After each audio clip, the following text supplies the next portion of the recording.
Are you ready for some McDonald's style slop content? Good. Now, one pointless piece of trivia that you're now going to learn about me from watching this video is that my favourite card is Cyber Dark Dragon. And that's why, with the release of Rivals, I was eagerly anticipating a piece of legacy support in the form of a Cyber Dark retrain that would, if anything, mirror the power level of every other bonkers retrain, legacy support, whatever have you, that we've seen come from the rest of this set as well as Heroes before.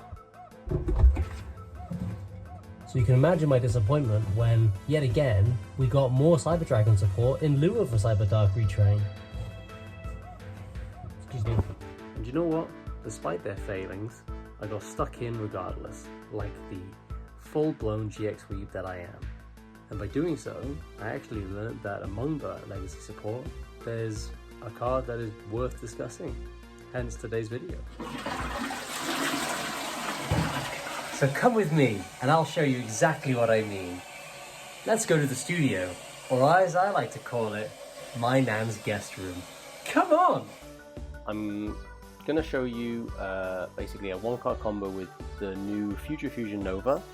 When this card is activated, Fusion summon a Light Machine Fusion monster from your extra deck using monsters from your deck, including Cyber Dragon, and then it machine locks you for the rest of the turn, and you can't declare attacks except with that summon monster, but it doesn't matter. We're going to send these three to grave to summon Cyber Eternity Dragon, which requires one Cyber Dragon and 2 machine monsters.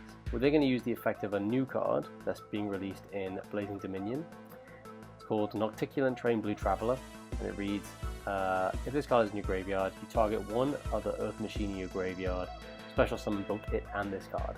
And then you're locked into machines for the rest of the turn, and you can only use this effect once per duel.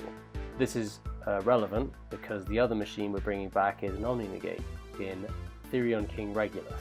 We're then going to overlay these two into another new card from Blazing Dominion called Super Dreadnought Rail Cannon Flying Saucer.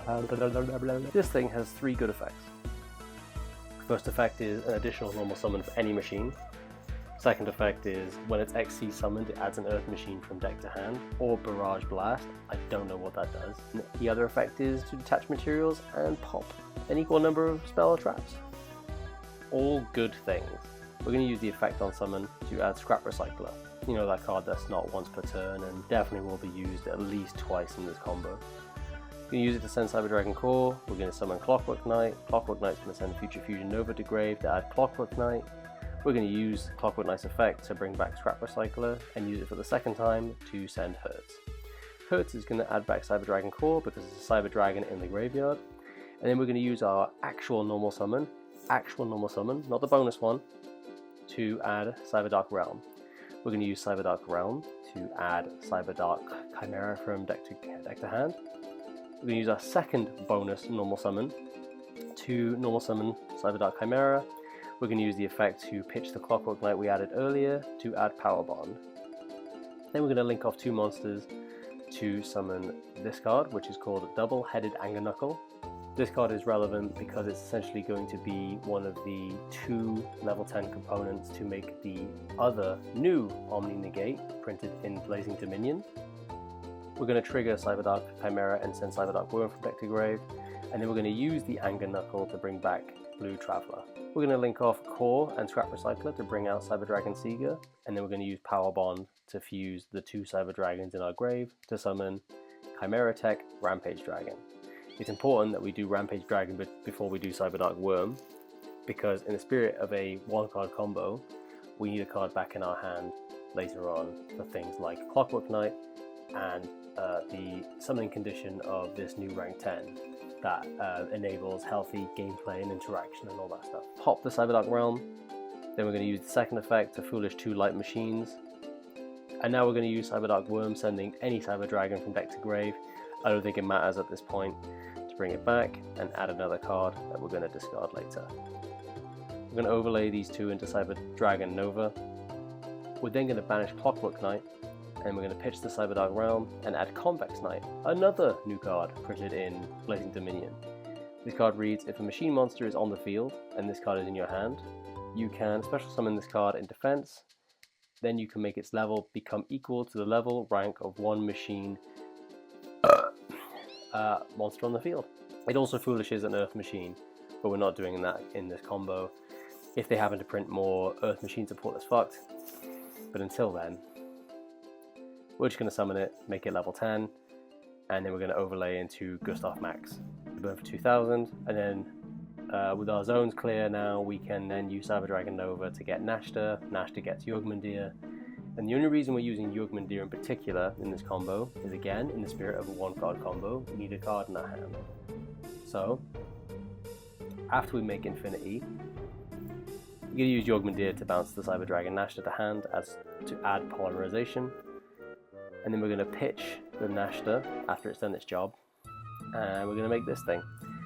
This is Super Dreadnought Rail Cannon Gustav Rocket. This card basically reads when your opponent activates a monster effect while this card has material. You can negate the effect, destroy that monster, and inflict 1000 damage to the opponent. Doesn't even detach for a cost. It just attaches a material at the end of each of your turns, or it gets destroyed. I don't think the game's lasting 2 more turns, to be quite honest with you. Well, they're going to use Poly to use Jörmungandr and that Seeger I made. That very seemingly inconsequential Seeger that I plopped on the field earlier. You all thought it was foolish, didn't you? Well, now he's laughing, not me. This is a massive waste of time. You know, if your opponent miraculously plays through this, they probably don't have an end board, and you can just Future Fusion over them to death.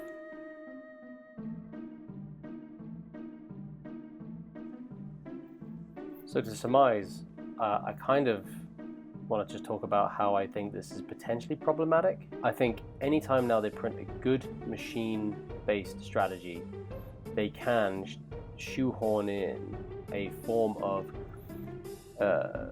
pseudo Call by the Grave type element, or something more similar to Fateful Adventure.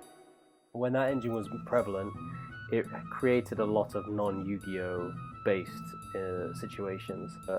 Hand traps had to be played in abundance just to try and have a chance of seeing 2 to 3 of them paired together, just to avoid this kind of thing. Thinking about this card more during the editing process, I can't help but think that it's actually a lot more terrifying when you realize it's better in a realistic setting. This card starts among 4 other cards in your hand. If you happen to see one of the starters that we just worked so diligently to search, you can have 2 Omni Negates before you even start playing the game. Should there ever be a good machine-based strategy, like we've seen in the past with Crystron, Orcust, even Cyber Dragon, this is a substantial boost to those strategies. This is also more concerning when you realize there has been a viable machine-themed FTK type strategy within the last 5 years in the form of Super Heavy Samurai. Whether it's going first or second, this card provides an insane level of pressure and has to be answered. Don't get me wrong, I'm all for there being good cards in the game. I actually prefer it. I'm realizing whilst editing this video that I didn't actually coherently finish my thoughts on the matter, so I'll finish them here. I think that powerful cards are totally fine in the game. Makes the game more interesting, makes it more fun. I think it's only when it gets to a level where it removes interaction and creates a lot of non-Yu-Gi-Oh! That it does become a problem. The reason I bring this subject forward with regards to what this card does is it actually leans closer to the realm of non-Yu-Gi-Oh! Than it does Yu-Gi-Oh! Because you're getting an Omni Negate and a starter from one card. This could also just be completely unfounded, unrealistic, doomsaying, but I think it's important to be aware of these elements that could be problematic. Now, whilst the combo you've seen in this video is quite unrealistic, McDonald's style slot, and if anything, very vulnerable to basic board breaker type cards like Dark Ruler No More, this doesn't necessarily apply to all future machine-based support. Over the years, we've seen many strategies play around board breakers or play through hand traps, and there's nothing stopping them from printing a machine-based archetype that could do the same. Whether or not Future Fusion Nova contributes to a healthy or unhealthy type of gameplay experience remains to be seen.